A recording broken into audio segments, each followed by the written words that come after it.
The Trumpet Daily program begins right now.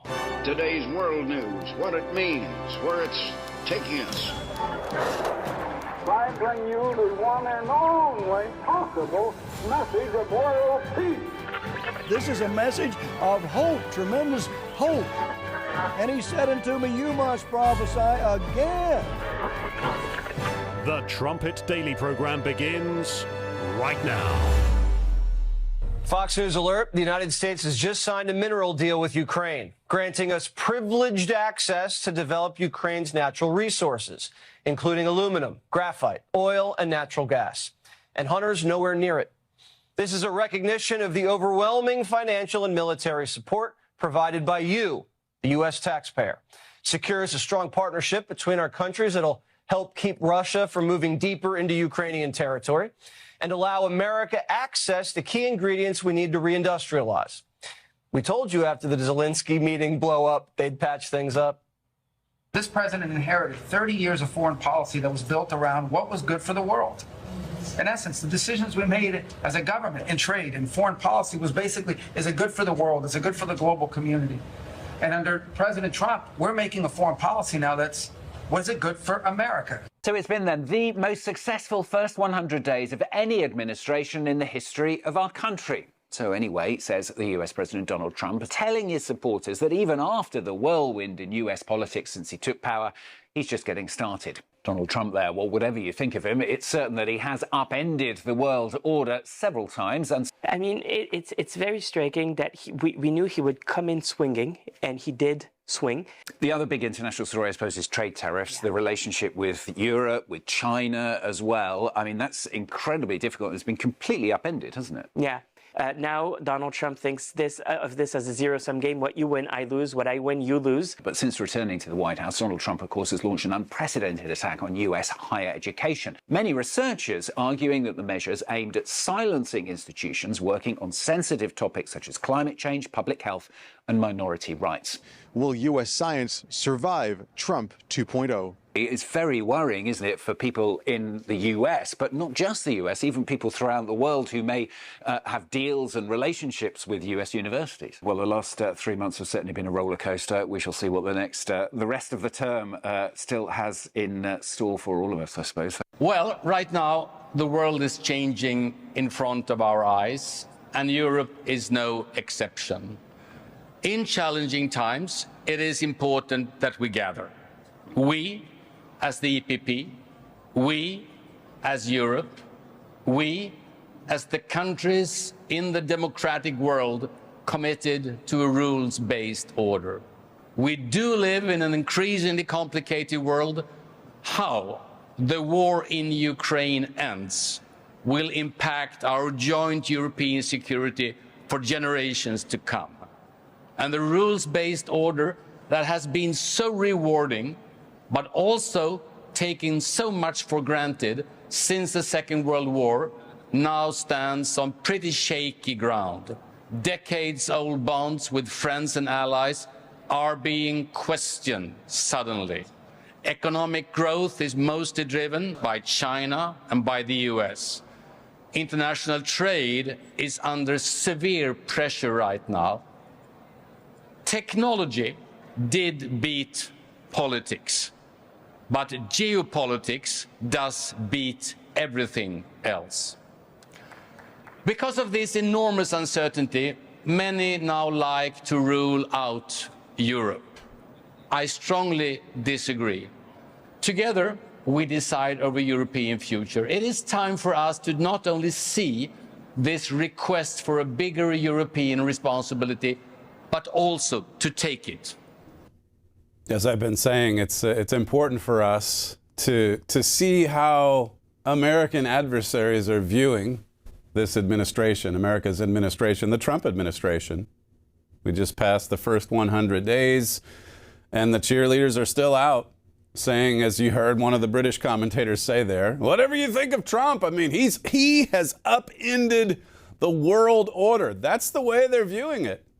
In Europe, in Russia, in China, even in Canada. It's hard to believe what we've been seeing. these past 3+ months. You're listening to Stephen Flurry, and this is the Trumpet Daily. We appreciate you joining us on today's show. You can get to the live video stream of this program at trumpetdaily.com or at the Rumble channel. Just go to rumble.com/Trumpet Daily. We have the replay every evening on LFA TV. That too is at Rumble. The email address, if you want to submit some feedback, td@thetrumpet.com. We talk often about tomorrow's news today. That's what you get when you subscribe to the Trumpet magazine. My father sent out a very important trumpet brief last night about Merz, the new chancellor in Germany, and how that there's another strong man that's going to emerge, and soon, to lead Europe. We'll get to that and more on today's show. But coming back to tomorrow's news today, that's what the plain truth was for so many years, decades, in fact. You can go back. I did this a week or two ago after Francis died, Pope Francis. I looked at an old article that talked about the death of the Pope back in the late 70s, and how that you can just fast forward to today and see that while Mr. Armstrong might have been off a little bit on the timing, the accuracy of the forecast, it was spot on. He had this article in 1978. Where are we now in the panorama of prophesied world events? How do we make sense of all of this? A new chancellor in Germany, the conclave to select a new pope, the squabbling, the disputes between Israelite countries, and the division, as I noted yesterday, the string of shameful surrenders, the appeasement, the strongmen in the world, the kings of the East, the king of the North, the king of the South. Where are we in this panorama of prophesied world events? He was talking in 1978 about how a new pope could trigger, the realignment of the world, basically. And as I say, you just take this 1978 article. I mean, this is 50 years ago almost, 40-some years ago, and look at the accuracy. It says here, I hasten to add, if this catastrophic World War III does explode, that will be the definite assurance that world peace in the utopian world tomorrow is imminently to follow. That's what follows. Great tribulation. The establishment of God's kingdom on earth. A wonderful world tomorrow. A completely new and different world. I was saying this yesterday in class. Jesus came to start a new world. He's the king of the coming kingdom. It says that at the start of his life in Luke 1, and then right at the very end before Pilate. He said, my kingdom is not of this world. This world, this age, is coming to an end. And then God's going to establish a new world. The wonderful world tomorrow. We usually have that booklet here on the table. Mr. Armstrong wrote that, one of his classic works. If you don't have a copy of that article, or rather that booklet, make sure you request your free copy today. He says, I would rather picture to our readers a future of world hope than of horrifying world disaster. But we live in a troubled world with unprecedented evils piled mountain high, and the trend is foreboding, not reassuring. It will get darker before the dawn. Yesterday we talked about the fall of Saigon, America's disastrous effort in Vietnam back in the 1960s, early 1970s. Here Mr. Armstrong's writing this in 1978. He said, we're in a world full of trouble. It's full of evil. Where are we in this panorama of prophesied world events? He says the important thing is that the dawn is absolutely assured by the living Creator God. There is good news. There is hope. The Europeans are far more disturbed. Listen to this. The Europeans are far more disturbed about their safety in relying on the U.S. military power to protect them than Americans realize. I mean, now it's obvious. Now it's like right out in the open. Wide open. They're openly saying, look, we're in a new world. Donald Trump has upended everything. We need our own military. We need to come together. We need a strong man. We need a strong leader. Mr. Armstrong's forecast, this is almost 50 years ago. Tomorrow's news today. The U.S. is not loved in Europe.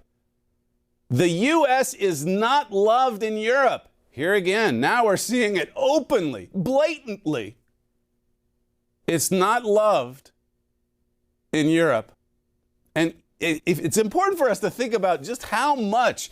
You can say tariffs, you can say, taxes, you can say trade, you can blame it on all of these policies. But what it boils down to is hate Trump, hate America. He said it back in 1978. America is not loved. No, it's seen as an enemy. And now you've got all these European bureaucrats that are out there saying openly, I gave you the Spiegel article last week. America's now our adversary. I mean, this is part of fulfilled prophecy. This great panorama that Mr. Armstrong was talking about in 1978. America's not loved. Someone sent me a request for money from The Guardian in the UK, the left-wing rag in the UK. The Guardian's request for money for financial support. Can you help us hit our support goal, it says? Why you can rely on The Guardian not to bow to Trump. This is a request for money from a newspaper. Why you can be sure we're not going to bow to Donald Trump. Orange Hitler, here we go. It's the only way they can make any money. Hate Trump. And this really typifies the sentiment around the world. Well, we've got to do this because of Trump. As I said earlier this week, I mean, think about how strong that irrational, unhinged emotion is. Hating Donald Trump. This is how The Guardian, I guess, makes its money. You can count on us to not bend the knee to Trump.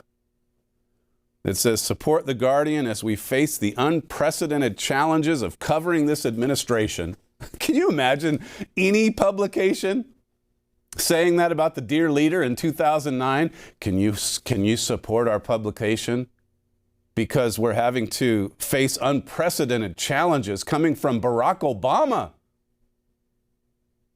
They swooned before him. There's no swooning this time around, but there's plenty of hatred. I mean, you talk about opposite ends of the emotion spectrum. Out of control, just swooning worship, will worship. On the one hand, and now this unhinged hatred. Trump is all that we've ever needed. To go it alone, to let Germany take the lead, to build up the European military. And I've got another article here about just how little Europe has offered in the way of assistance to Ukraine.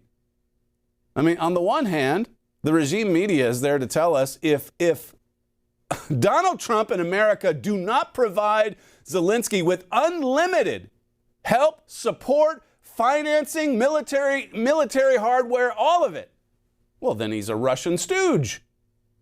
Clearly. He's in Putin's back pocket. And here, Europe can't really provide anything for Ukraine, but that's just fine. Just blame it on Trump. It's so easy. Trump comes along and says, look, you've got to start doing something. To a fault. He's saying, look, you've got to do your when America is out of Europe entirely, except for the nukes, we'll probably leave those behind. People are going to start turning up to this message, to the Trumpet.com, to the Trumpet magazine, and saying, you were right. Well, Mr. Armstrong was right. Long before the establishment of the PCG. The United States is not loved in Europe. European confidence in U.S. protection against their next-door communist neighbor has been lessening and lessening. Listen to this from 1978. Europeans want their own united military power. They know that a political union of Europe would produce a third major world power as strong as either the U.S. or the Soviet Union, possibly stronger. But they well know there's but one possibility of union in Europe, and that is through the Vatican. So he's talking about the death of the Pope. He's talking about Europe wanting to protect itself and not rely on the U.S. and to compete with America. They don't love America, like many assume, and to compete with the Russian Empire. That's what it boils down to.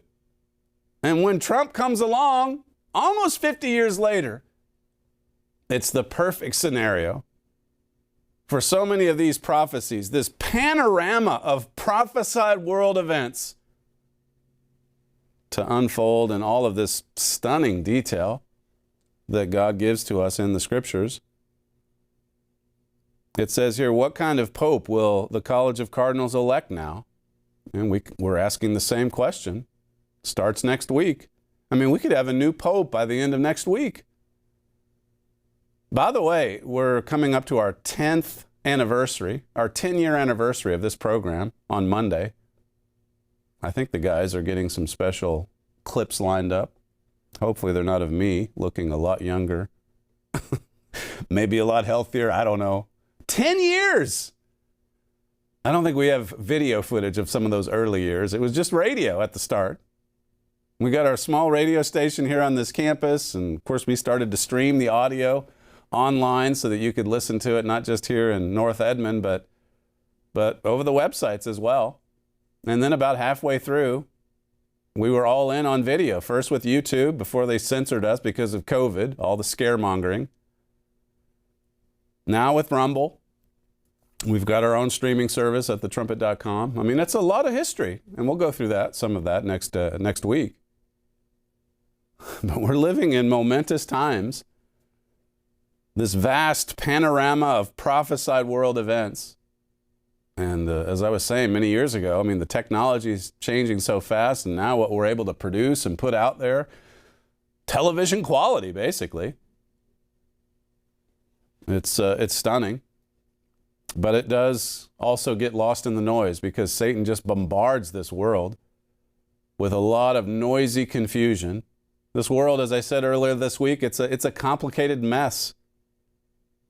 You see it everywhere that you look. It was stunning, as I said yesterday, it was stunning to see those images at Saigon 50 years ago and see, well, that's just like Kabul in 2021.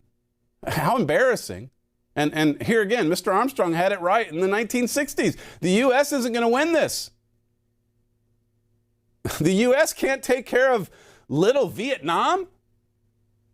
I mean, obviously, there were communist forces supporting the effort against the United States. It was a proxy war, but still. You look at America, its power, that we couldn't squash that resistance. That it went on for years and years and years. Same like the war against terrorism. Again, I brought this out yesterday. But you talk about a stunning blow to the United States, whether it's the fall of Saigon in 1975 or America's fall, America's shameful evacuation or withdrawal in 2021. What does seem more likely to me, Mr. Armstrong said almost 50 years ago, as an observer and one who understands what is prophesied, is that in the privacy of the locked-in Sistine Chapel, there will be sharp contention. He's talking about the conclave. A heated power struggle from both liberal and conservative camps. It will threaten to split the church right down the middle. Neither side will, in the first few days, give ground. Then what seems prophetically likely is that a strong conservative leader will suggest a solution to save the church. Let the Vatican take the lead in uniting the nations of Europe into a political union. We've got to save the church. We've got to save Europe. We've got to hate Trump.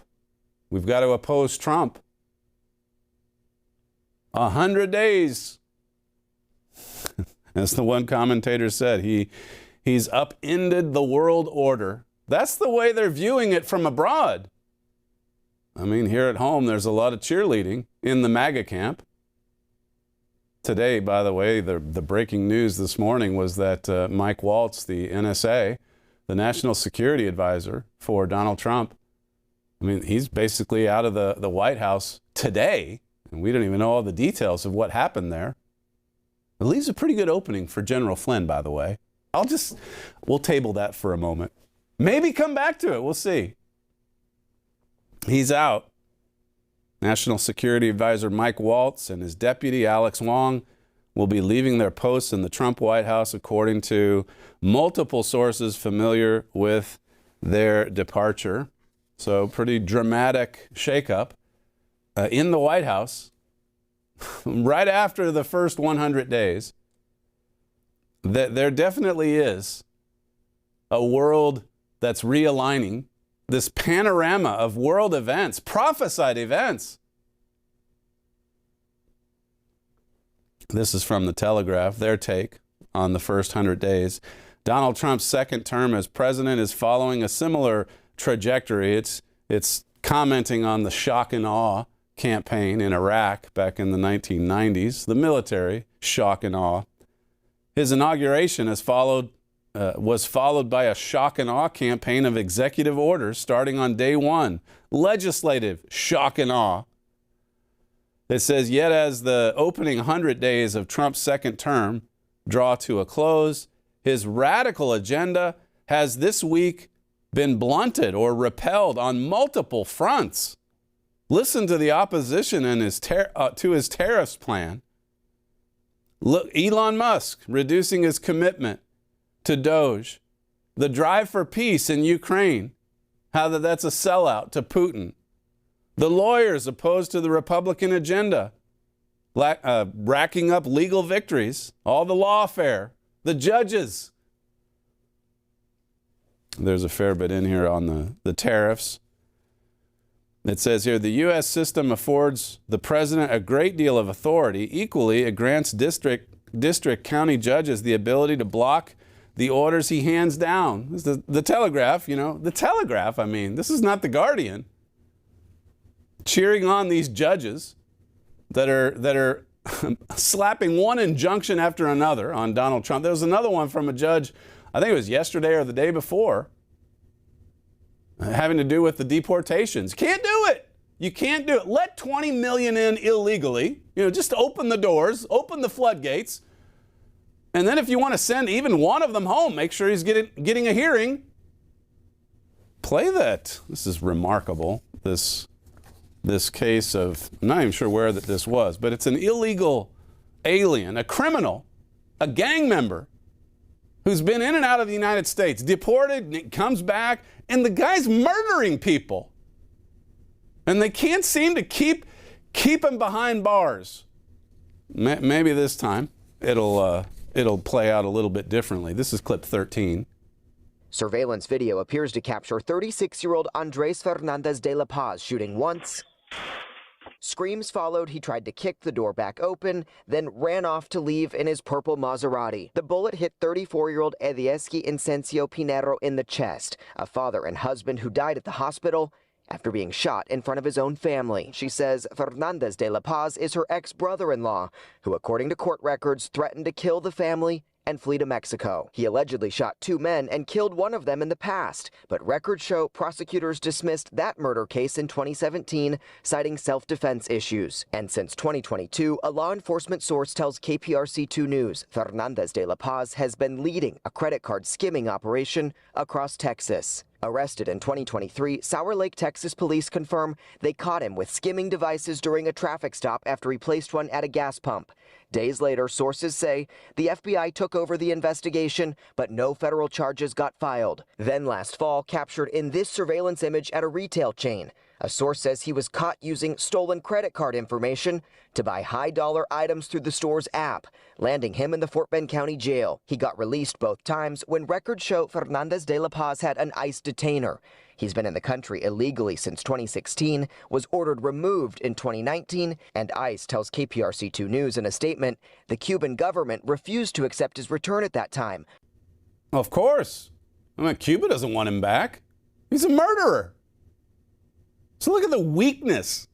And some of this, by the way, in and out of the first administration of Trump. But certainly during Joe Obama years, yeah, well, he did this, and well, Cuba won't take him, so I guess we'll just let him roam the streets of America. And he's murdering people. And then it gets worse. Believe me, it gets worse, much worse. The regime media says this guy needs due process. How about that? Cuba won't take him back. He's a Cuban. They won't take him back. It's the United States problem to deal with. And then you've got Terry Moran and all the others that say, now, you better give him a hearing. He better get a trial. He needs due process. The law is the law. We went through that, some of that anyway, with you yesterday. Listen to Scott Jennings, the conservative at CNN, talk about this mind-numbing insanity. Clip 2. It seems to me that the political analysis of this, though, is, and a lot of average people are looking at it this way, why is it that we can let 20 million people into the country just walk across, whatever, and there's no real process for them to do that, but then we have to individually pick out every single person and go through years upon years upon years of paperwork and this and that and the other, and all we're trying to do is send them back to where they came from because they came here illegally in the first place. 20 million in with no process. How do you get 20 million out with years and years of people fighting every single case? You could cherry pick any case you want. But the reality is the crisis that put Donald Trump in the White House was caused over years and years and years of neglect and letting people walk into here without any process at all. And now you're trying to gum up the works to keep them here. How do you explain this? Die by suicide. Listen to Tom Homan as he talks about the 20 million or so that have come into the country. Clip 14. First of all, how many illegal aliens I think in the United States? At least 20 million. People say, where'd you come up with that number? We've been speaking about 12 million for 20 years. We know we got 10.5 that we know of came to the border. How many don't we know of?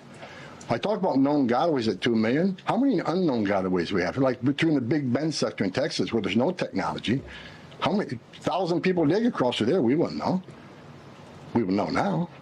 But, you know, so I would venture over 20 million. But your question is, last count, last I looked, there was about 700,000 illegal aliens with criminal charges walking the streets of this country. 700,000. And that's what we're looking for now. That's what we're prioritizing. Them and national security threats. 700,000 who are criminals. 700,000 of the 20 million. I mean, you do the math here. That's like 5%. 5% of those just pouring over the border the last 15, 20 years. Hardened criminals, just like this story in Texas. Guys just walking up to a house and shooting a man dead in front of his family. And he's been in and out of the country. He's been roaming the streets. And Cuba says, no, we don't want him. And then ICE, FBI, they're all investigating it. Then they pull back. Well, maybe one of these murders was a self-defense thing. This is how nations die.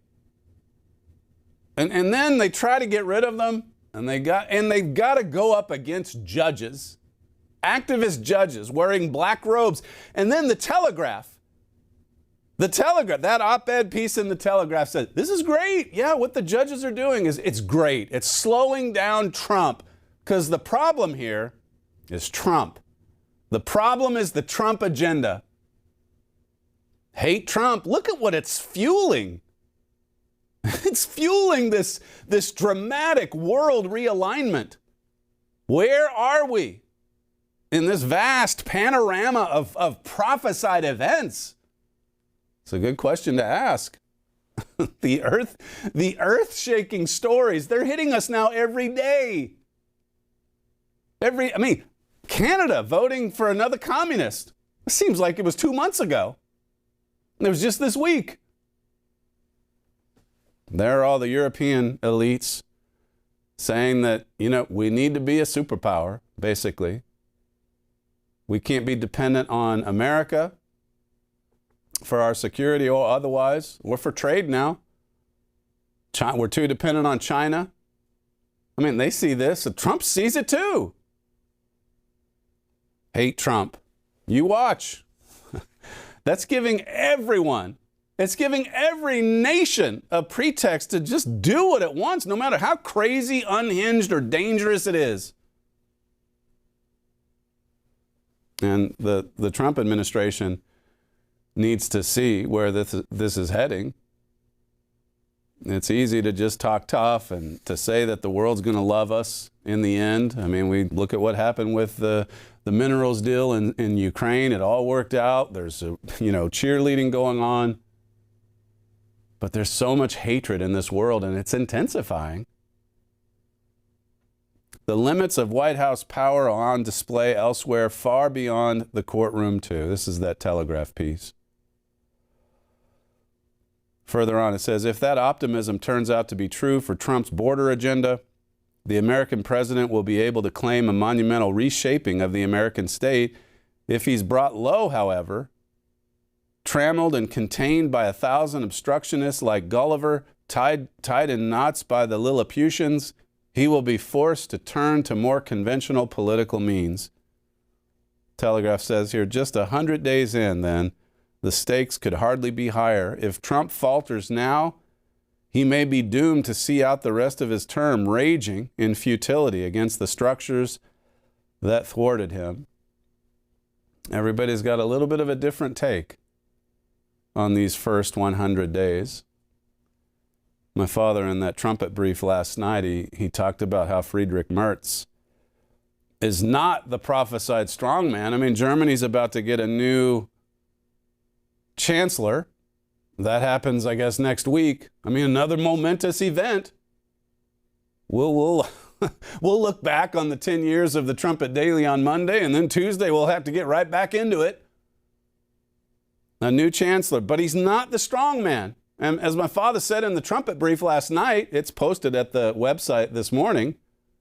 But as he said, there's a strongman to come out of the Strauss-Stoiber system. The Daniel 8 man. And we've got to be watching for him. But you can listen to what they're saying at Spiegel. You can listen to Merz, what he's saying, and see where this is headed. Where are we in this panorama of prophesied events? Listen to Friedrich Merz in front of the European Union the other day, clip 11. A new U.S. president has been elected to the White House, putting our important transatlantic alliance to a test, both in terms of security and defense, but also when it comes to trade and, more generally, the cohesion of the so-called West. This, dear friends, is why I'm convinced that this is the hour of Europe, more precisely the European Union. The challenges we are faced with surpass our ability to deal with them alone on a national level. For our freedom, for the future of our societies, we have to act together more than ever before in taking common positions and speaking with one voice, especially by organizing our defense in a way that is much more effective and that raises our defense capabilities to a new level. I know that many of you expect more German leadership than we have seen in the last years, both in the EU and on international level. Next week, as I said, Germany will have a new government. And I tell you, we will and we have to invest a lot of energy more into moving Europe forward. The calls for stronger German leadership, as he said there, not just for the nation of Germany, but for Europe. Germany needs to take the lead. I mean, again, don't be fooled by, it's kind of a laid-back presentation. I guess it sounds reasonable. It sounds unifying. But as Mr. Armstrong said, the United States is not loved in Europe.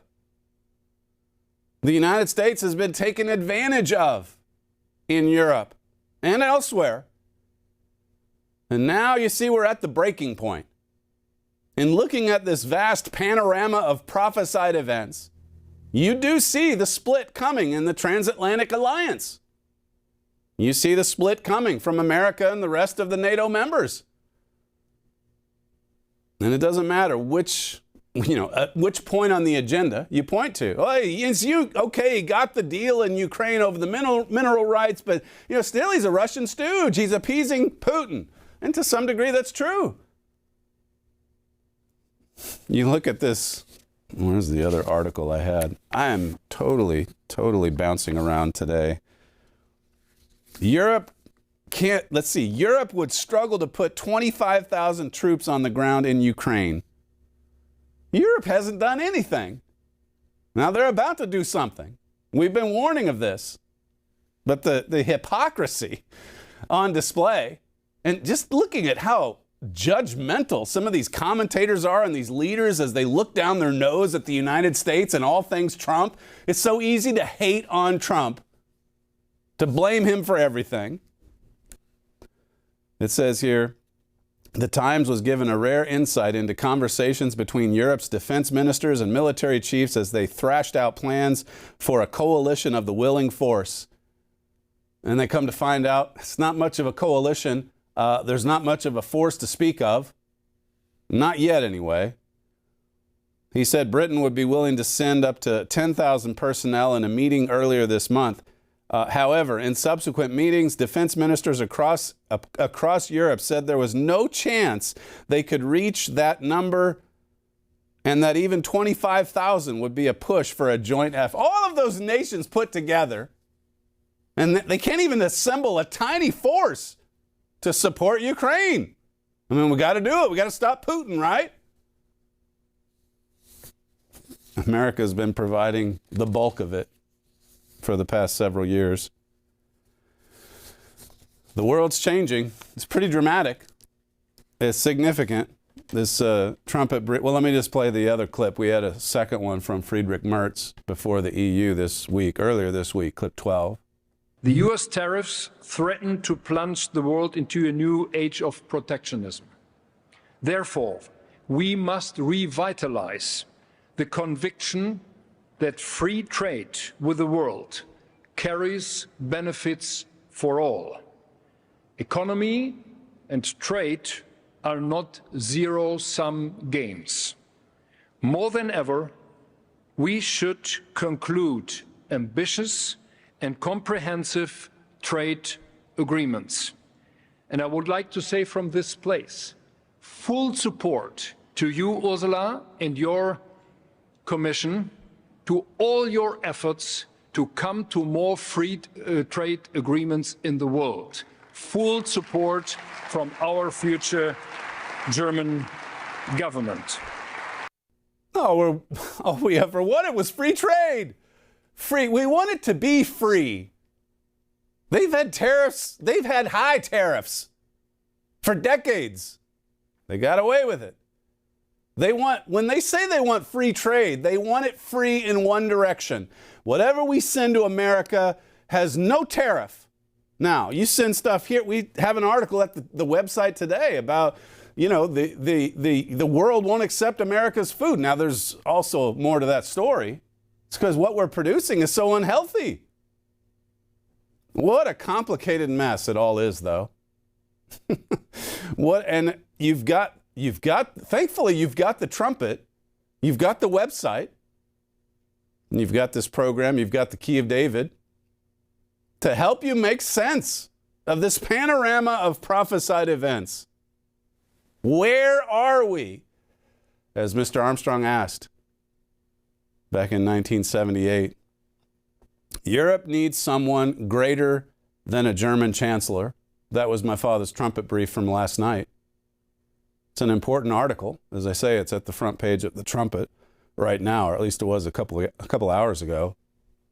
For years, my father says, Europe has suffered a leadership vacuum. Growing threats in the world demand stronger leadership, especially from Germany. Many people hope Merz will help fill that vacuum. However, based on Bible prophecy, the late Herbert Armstrong believed it would take an office greater than that of a German chancellor to provide the leadership Europe is yearning for. End-time prophecy speaks of one overarching strongman who rules over 10 kings.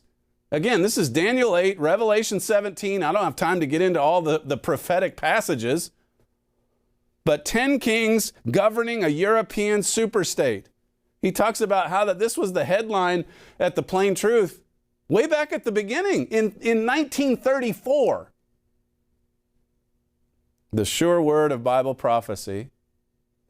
I mean, the fact that you have to wait for some of them to unfold, it shouldn't take away from your faith in God's promises. It says of those heroes in Hebrews 11 that many of them died not having yet received the promises. They will. God keeps his word. God can't lie. Now we're seeing it happen. Herbert Armstrong died that was the headline in 1934. Herbert Armstrong had a 50-some year ministry. He died in 1986. Here we are in 2025. It says, however, the European strongman is still not in power. Several Bible prophecies foretell of this man. Many signs show that he will appear on the scene soon. Perhaps this year or next year, maybe even next week. Things are moving that fast. We've just got to be ready. We've got to brace ourselves for what's coming. We heard a lecture just this week given to the students about watching and praying always, watching world events. And how that Jesus warned. I mean, if you knew your house was going to be broken into in the middle of the night, you'd stay up, you'd be alert, you'd be prepared, you'd be ready for it. But most of God's people are slumbering and sleeping away right at the time when these prophecies that we've heard about, some of us for decades, are being fulfilled. This panorama of prophesied events in this world. He talks about Franz Joseph Strauss. Mr. Armstrong knew him back in the day in the 1970s and 80s, and then following him, Edmund Stoiber. Just talking about some of the history of those that were really working hard to establish the foundation for this system, not just in Germany, but in Europe, that would produce this European superstate headed up by a strong man. Both of these men got to know Mr. Armstrong, that's Edmund Stoiber, and Strauss. Revelation 17:10 speaks about this coming strong man, and there's a connection to Mr. Armstrong. It says, and there are 5 kings. Well, it just talks about Mr. Armstrong prophesying at the time that he did. His work referred to there in Revelation 17. It says here, shortly after Strauss's death in 1988, Stoiber took up that strongman ambition. He became the premier, again, just getting through some of this history. And then he talks about the most prominent leader to rise from the CSU is Baron Karl Theodor zu Gutenberg. Given Gutenberg's astronomical rise, his royal lineage that goes back to the Habsburgs, his connection to Strauss and Stoiber, and various other reasons, we started to watch this man closely. It talks about his plagiarism scandal back in 2011. And then further on, my father says, Strauss was a strong leader, and he had this system of making strong leaders. Gutenberg is still around, and he's again becoming more prominent In the event of an emergency such as a financial crisis, I believe Europe will call on him. We shall see. We'll see. If it's not him, it's someone else. We don't know which pope it's going to be. But we know what prophecy says.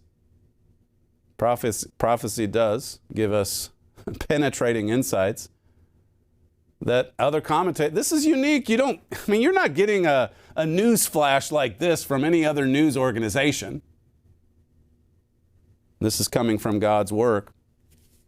You know, the other thing that Gutenberg has going for him, as far as fulfilled prophecy is concerned, he hates Trump. Oh, yes. I mean, that's a requirement. You've got to hate Trump. You've got to despise Trump. You've got to oppose Trump. You've got to slow down the Trump agenda. Because we just want fairness. We want free trade, says Mertz. We want it to be free. Okay, well then, why don't you knock off all your tariffs? Get on the phone with Donald Trump and say, hey, would you remove the tariffs on our goods if we remove the tariffs on all of yours? But that's not going to happen. Certainly not. Every nation is in it for their own selfish designs. America first, says Trump. And Mertz says, Germany first. And then the EU right after. Yeah, the European superstate, headed by Germany. That's even better. A superpower. My father writes, Germany's about to get a new chancellor.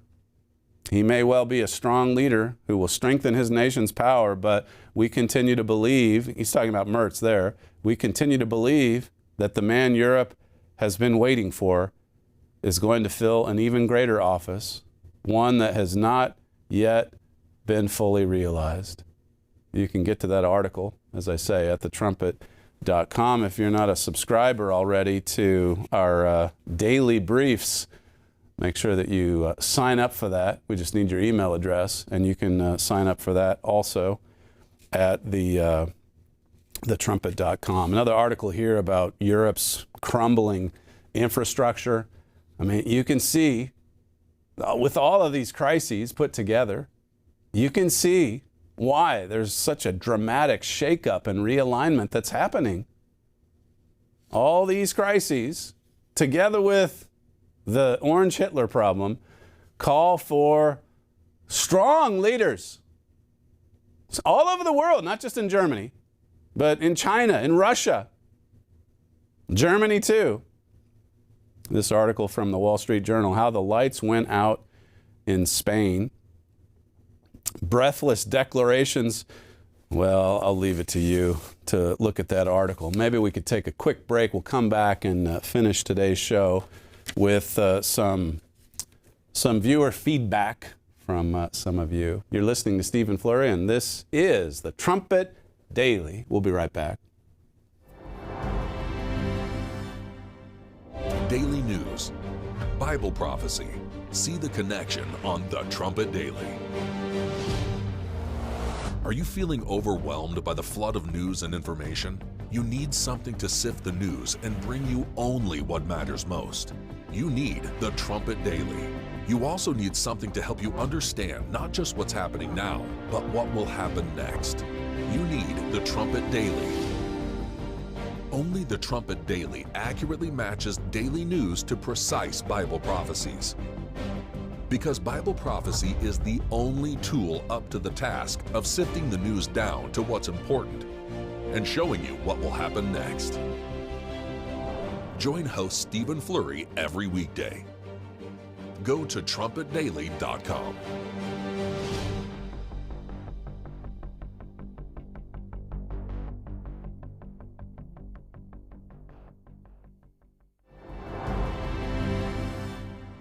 They're saying you can break the law to resist Trump. Not just you, judges, the military, politicians. This is why they didn't think Biden raiding Trump's house was that bad. This is why they don't care when psychos go to Ukraine and show up with a rifle at Trump's golf club. This is why DAs let you vandalize a Tesla and then drop charges. If a judge lets an illegal accused of abusing women escape out of the back door to ditch ICE, They're giving the whole country a permission slip to do whatever's necessary to stop Trump's agenda. An agenda that won in a landslide, and a mandate on border security. That was at the top of the list with voters, along with the economy. This is pre-Civil War style resistance. We're getting into traitorous territory. We played that for you on yesterday's show. It's worth playing again, because he's right. This is pre-Civil War style resistance. These are dangerous times. There are many explosions ahead, but as Mr. Armstrong brought out in that article, Where Are We Now? And the panorama of prophesied world events, I mean, all of these troubles also point to great hope. Great hope. It's darkest before the dawn. The return of Jesus Christ is imminent. Some emails. Says, thank you for keeping us aware of prophetic events. The PCG record regards to Bible prophecy is second to none. It will be interesting to see who the next pope is. As you say, the popes have a political agenda that is of this world. It certainly is.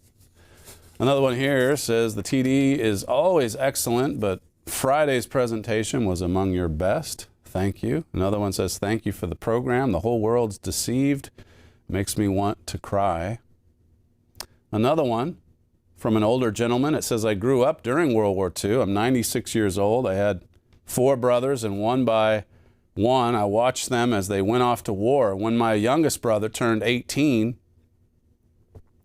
mother took him to the drop-off to fight, and he ended up going straight to fight in Okinawa. At the age of 18, he was never the same after he got home. I just watched your program on Churchill, and it brought back lots of memories. I had to write to you because it made me so angry to hear how people are forgetting that Churchill saved England and America, and without him, we'd all be speaking German. It says here, as a young girl, I was always afraid Hitler would come to America and kill us all. Thank you for this program. We all need to remember what really happened. Another one here appreciated the program that we had commenting on General Grant. I gave a forum this morning, the latest royal vision. I don't think we have it here on the... Yes, we do. This is why I couldn't find it in my office this morning, because it was here on the table. But this is Lincoln. Give me victories. And just last summer, we had another cover feature with developing a warlike mindset. And maybe I can spend more time on this tomorrow in a Bible study. But that's been a pretty strong theme in our church publications. The fact that we have to be ready for battle, that we have to go on the offensive, that we have to claim victories. Lincoln, as my father brings out in this article, I mean, Lincoln just went through a long line of generals trained at West Point that really didn't understand the grand strategy that he was out there promoting. Abe Lincoln, I mean, this elementary school dropout. Lincoln understood the grand strategy. It was very simple. If we're going to win this war, we've got to destroy the enemy. But all these other generals would come along, like Meade, and, they'd play cat and mouse with all these troops coming into Pennsylvania. They converged on Gettysburg. It was a slaughter at Gettysburg. And then Meade was happy to just see General Lee's forces retreat back to the South. Yeah, we got him to move out of our state, our beloved state, Pennsylvania. And Lincoln was appalled. He said, is that it? You're just happy with them retreating to the South and regrouping? Why don't you destroy them and end this war? That's what Grant's doing out at Vicksburg. Of course, Grant eventually was promoted to that lead position, and he got Lincoln those victories. But so many of the others did not go all the way to defeat the enemy. It makes you think of what I got into on yesterday's show with Vietnam the war against terrorism, and so on. Where are we now in this vast panorama of prophesied world events? It's a good question to consider, particularly at this time. At this time, we're out of time. The fastest moving hour in broadcasting. You're listening to Stephen Flurry, and this is the Trumpet Daily. We appreciate you joining us on today's show, and we'll see you again tomorrow.